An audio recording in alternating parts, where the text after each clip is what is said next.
So we were talking about personalities, and sometimes personalities come to your door. In fact, just this morning there was a knock at my door, and when I answered it, I found this well-groomed, nicely dressed couple, and the man did all the talking, and he said, "Hi, I'm John, and this is Mary, and we're here to invite you to come kiss Hank's ass with us." And I said, "Pardon me? What are you talking about?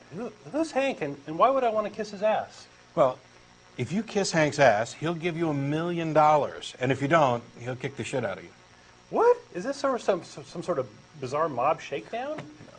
Hank's a billionaire philanthropist. Hank built this town. He owns this town. He can do whatever he wants, and what he wants is to give you $1 million, but he can't until you kiss his ass. Well, that doesn't make any sense. Why? Who are you to question Hank's gift? Don't you want $1 million? Isn't it worth a little kiss on the ass? Well, maybe if it's legit, but then come kiss Hank's ass with us. Do you kiss Hank's ass often? All the time. And he's given you $1 million. Well, no, you don't actually get the million. You don't get the $1 million until you leave town. So why don't you just leave town now? You can't leave town until Hank tells you to, or if you do, you won't get the money, and he'll kick the shit out of you. But do you know anybody who's kicked Hank's ass, left town, and got the $1 million? My mother kissed Hank's ass for years. She left town last year, and I'm certain she got the money. Haven't you talked to her since then? Of course not. Hank doesn't allow it. So what makes you think Hank will actually give you the money if you've never talked to anyone who's gotten the money? Well, he gives you a little bit before you leave. Maybe you'll get a nice raise, or maybe you'll get a small lotto win, and maybe you'll just find a $20 bill laying on the street. Well, what's that got to do with Hank? Hank's got certain connections. I'm sorry, but this sounds like some sort of bizarre con game. But it's $1 million. Can you really take the chance? And remember, if you don't kiss Hank's ass, he's going to kick the shit out of you. Maybe if I could see Hank or talk to him and get the details directly from him. Nobody talks to Hank. No one's allowed to talk to Hank. Well, then how do I kiss his ass? Well, sometimes we just blow Hank a kiss and think about his ass, and then other times we'll kiss Carl's ass and he passes it on. Who's Carl? A friend of ours. He's the one who taught us all about kissing Hank's ass.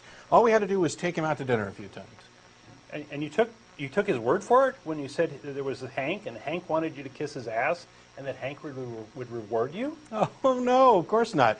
Carl's got a letter that he got from Hank years ago, explains the whole thing. Here's a copy. Let me show you. From the top, it says, "From the desk of Carl," and item number 1 is, "Kiss Hank's ass, and he'll give you $1 million when you leave town." Number 2 is, "Use alcohol in moderation." Number 3, "Kick the shit out of people who aren't like you." Number 4, "Eat right." Number 5, Hank dictated this list himself. Number 6, "The moon is made of green cheese." Number 7, "Everything Hank says is right." Number 8, "Wash your hands before going to the bathroom." Number 9, "Don't use alcohol." Number 10, "Eat your wieners on buns, no condiments." And number 11, "Kiss Hank's ass or he'll kick the shit out of you." Well, this appears to be written on Carl's letterhead. Well, Hank didn't have any paper. Well, I have a hunch if we checked, we'd find this is Carl's handwriting. Of course, Hank dictated it. Well, I thought you said no one gets to see Hank. Not now, but years ago, many, many years ago, he talked to some people. Well, I thought you said he was a philanthropist. What sort of philanthropist kicks this shit out of people who just because they're different? It's what Hank wants, and Hank is always right. Well, how do you figure that? Item number 7 says, "Everything Hank says is right." That's good enough for me. Well, maybe your friend Carl just made this whole thing up.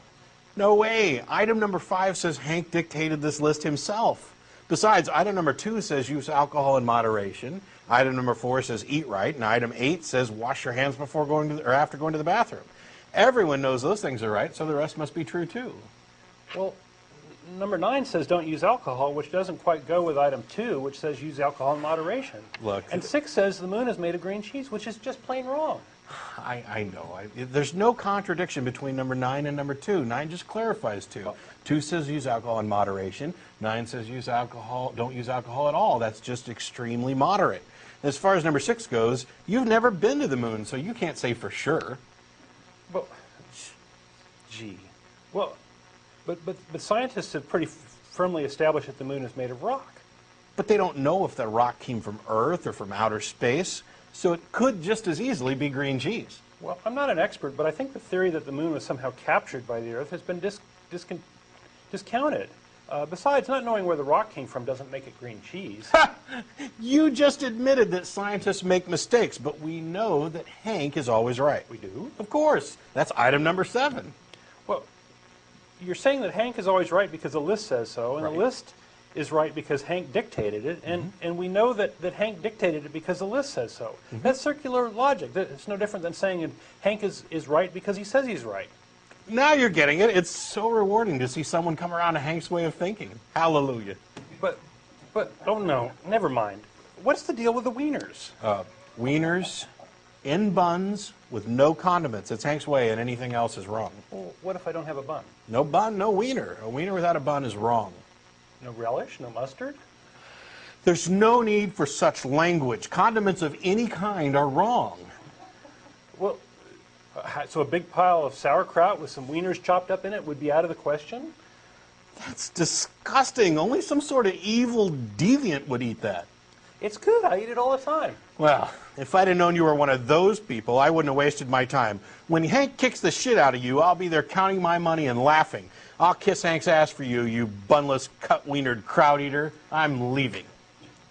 And with this, John dragged Mary to their waiting car and sped off.